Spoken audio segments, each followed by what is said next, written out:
Okay guys, just put together a short demonstration video of how I've rigged up a dry shot nitrous system using the factory LS1 PCM and EFI LIVE OS5. Now the features of OS5 are you get dual mapping when you ground pin 57 of the PCM. So that's a 10 volt pin normally, and as soon as you ground it in, so most people would normally just switch it in whenever you're going to hit the nitrous trigger. What I've done is I've actually wired it into the shift light circuit of the factory PCM. Now that shift light is normally used only in some models like GDSs and whatnot, clubbies and later models, but it's the 2-3 solenoid in autos. So no good if you've got an auto. I've got a manual obviously. Now the pin 47 for the shift light is a transistorized ground in the PCM, and like I said before, 57 is 10 volt. So the theory being then, if you join those two, there's your means of getting a trigger for nitrous. Now obviously you're going to wire in a switch in series there to actually disarm the system, so you're not going to want it kicking in all the time.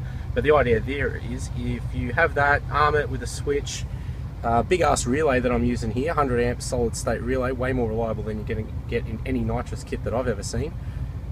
It's going to be pretty damn reliable because you're using OEM injection, timing, everything. There's no secondary controllers.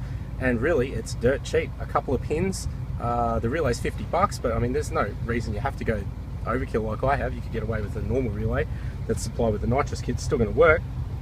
So yeah, what I've done is I've rigged it up here just with a multimeter to show basically what would be triggering of a nitrous solenoid. So the nitrous solenoid itself, not a fuel solenoid, because I'm not using one.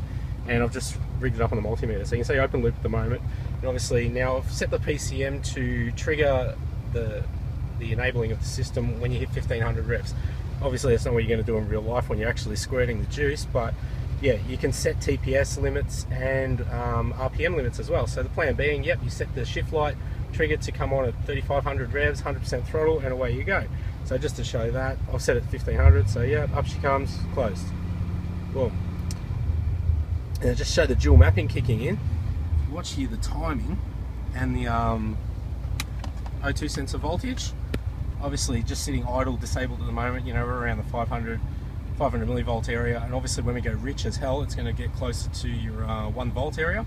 But I'll just ease it up to about 1400, just so you can see where my timing normally sits. Well, that's kicked it in, so where are we? Okay, about there.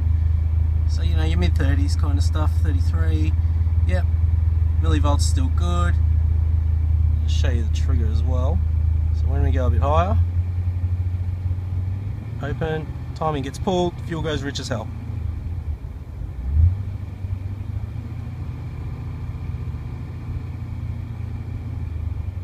Just like that. Piss. So yeah, there you go. Banging reliable, cheap as hell. Why not?